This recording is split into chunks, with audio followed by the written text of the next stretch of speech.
I'm Logan Crawford, and right now on Spotlight, we are speaking with Vincent Tomeo. He is a whimsical wordsmith and a poet who embraces the power of humor to brighten the darkest of days.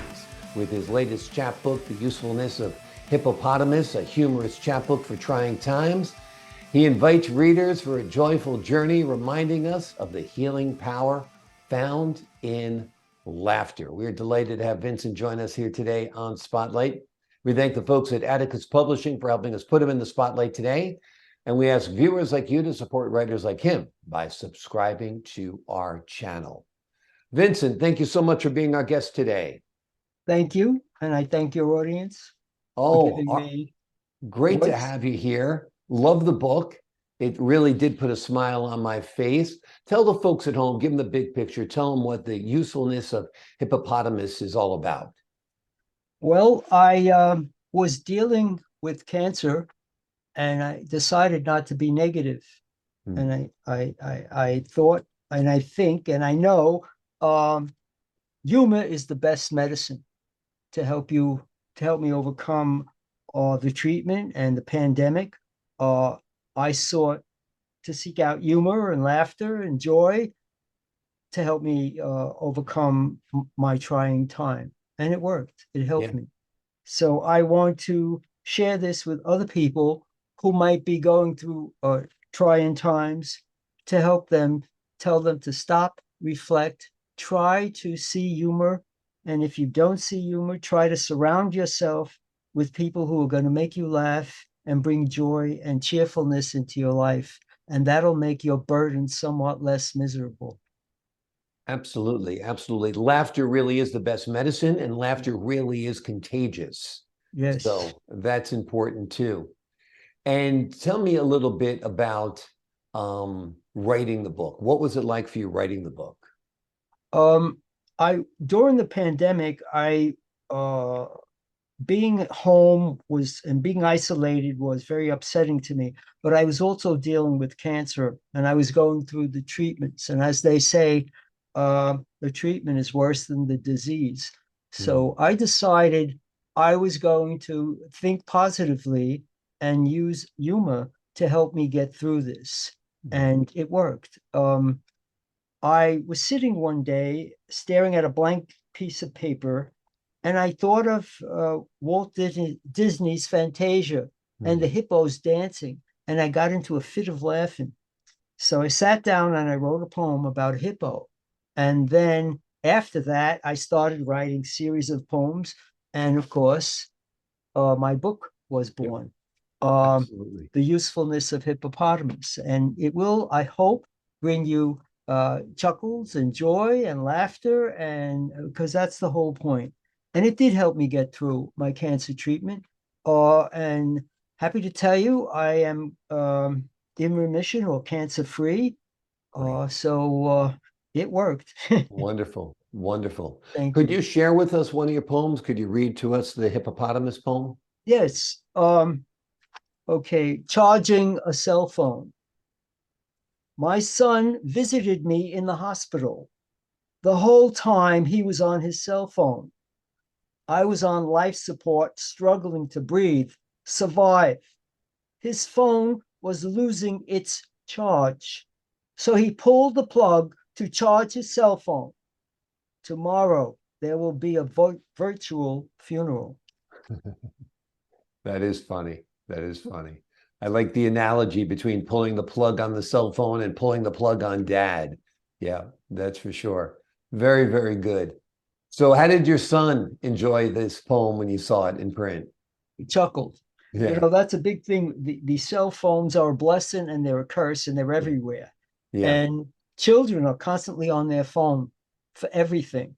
They play games, they talk to their friends. So it's a constant thing. yeah. I mean, you get the news on it, you talk to your friends on it, you talk to your Right. They family play on it, you games do. on it and whatever Yeah, else. yeah. So they I can't, know.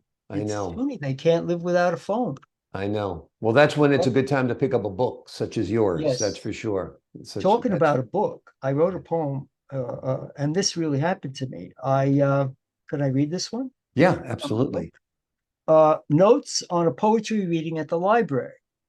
The librarian said, Show slides with your poetry. If they do not understand poetry, they might enjoy the slides. The librarian said, play music with your slides. If they are not interested in your slides, they might enjoy the music. The librarian said, do you have any poetry for children? The librarian said, at the end of the reading, we will serve cookies, milk, and coffee donated by Starbucks. This usually draws a large crowd. Love it. Love it. Exactly. It's always the Starbucks that brings a big crowd, right? When they The should free be there for the coffee and poetry. cookies. Yeah, absolutely. Absolutely. That's great. Now, you are a native New Yorker. You live in Flushing, Queens, which is really the heart of the city. It's kind of the crossroads of the world. Do you feel like living in that area has influenced your writing at all? Well, I was born and raised in Corona, Queens, the next town over, Yep. and it was a wonderful town. I, I remember Louis Armstrong celebrating the 4th of July, the big barbecue, and playing his horn on his stoop. Mm. And it was a special neighborhood. And growing up there, playing stickball in the street, and a lot of street games, which children today don't know of. Yeah. But it was a wonderful world. Yeah. Yeah. Yeah. It is a wonderful world. It's a great place. I love Queens. I love that section of Queens, Corona, Flushing, Bayside. Bayside's a beautiful place. Lots of great Irish pubs that line the Oh yes. boulevard there. And I'm sure they do help the creative juices flow a little bit. That's for Well, sure. there's a lot to write about. Yeah, You don't have to exactly. A look lot very of colorful far. characters there as well, too. Uh, I remember once a professor told me, if you can't, if you don't know what to write about, look around you and make everything come alive. Yeah, And that's what I try to do. that's great. Have you written many books? Tell me about your writing career. Uh, well, I've written two books, and Mhm. My Cemetery Friends, which is a little more serious. It's about my walking through St. Mary's Cemetery in Flushing Mhm. and the people that I met. So it's a celebration of life in a garden, and Hmm. it's not about a cemetery. Although I do go into the history of the cemetery, but it's more about the people that I met in the cemetery as I Yeah. walked through, especially during the pandemic, uh, when I didn't want to be cooped up, and the cemetery was the safest place to walk because I could take my mask off and I didn't have to worry about the dead killing me. Mhm. So they're not going to hurt me. Yeah. And I was walking in the garden with the birds and the flowers and all of that. And so oftentimes I go to the cemetery because Flushing's a very crowded place and you can't Mhm. really, there's no really place to walk. I mean, you could go to Flushing Meadow Park, but it's too noisy and there's a lot of activity. I like a solitude, and I like to be uh, just reflect. I like to hear the birds and see the butterflies if I see any. And every once in a while, I'll sit under a tree and I'll write a poem in the cemetery. And I've written many. I have about 1,145 pieces of literature published, Mhm. in addition to the two books. My first book is My Cemetery Friends about St. Mary's Cemetery in Flushing.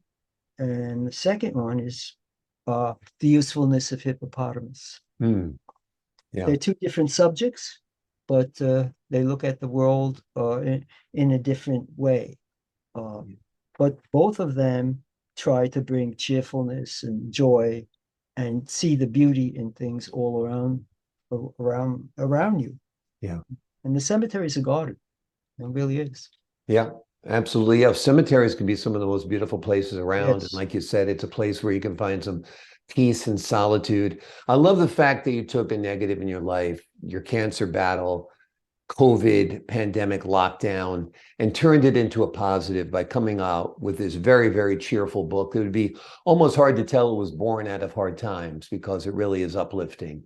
I think that's when your creative juices are really born during hard times Yeah. because it forces you to reflect and try to deal with it. And you have to. You just Mm. have to. And how you choose to deal with it is the subject of my book. I chose humor, Wonderful. positive thinking. I have a very great friend. She's influenced me in many, many ways. Flo Levine, if she could hear, she's very much into positive thinking, and yeah, she's helped me a great deal Great. Yeah. What you in put that up regard. here is Yes, more important and than what you here put too, down here. in the heart, Yeah. and the mind. Yep. Absolutely. Absolutely. What's your next goal? What's your next quest? What are you looking to do next, Vincent?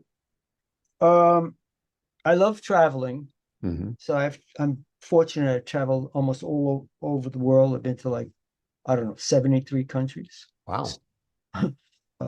So I love traveling, and when I travel, I'm inspired to write.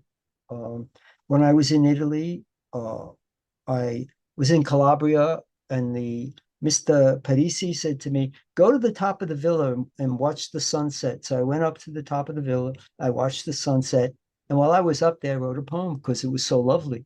I come down. He says to me, "Mr. Tomio, why wife cooks spaghetti? Where were you?" And he's angry because he said, Italian, that you have to eat on time. And I apologized. And I told him I wrote a poem. So he said, read it to him. I read it to him. He said, read it again. Then he said to me, I love that poem. I'm going to have it sculpted in marble. And I said to myself, yeah, yeah. I came home 3 months later. I get a call from an engineer that they were sculpting the poem in marble. And I was invited back, and they paid. And I went back, and they sculpted my poem in marble. So that was an experience, a Yeah, wonderful that's experience. quite a tribute. That is quite a tribute to your to Yes, your in to your Calabria, gift. Italy. Wonderful. Yeah, that it's permanent there. It's carved in stone. I'm not going to answer the phone, so Yeah. I'm going The to name do. of this book is The Usefulness of Hippopotamus, a humorous chapbook for trying times. It is written by Vincent Tomio. It is a wonderful book. He wrote it during a dark time in his life, but he found the power of humor. He found lightness, and you will find the power of humor and lightness in your own life when you pick up this book. Vincent, thank you so much for joining us here today on Spotlight. Thank you. Thank you very much for Oh, the giving me. pleasure's all mine. And to the folks at home, I'm Logan Crawford, thanking you for your time this time. Until next time on Spotlight.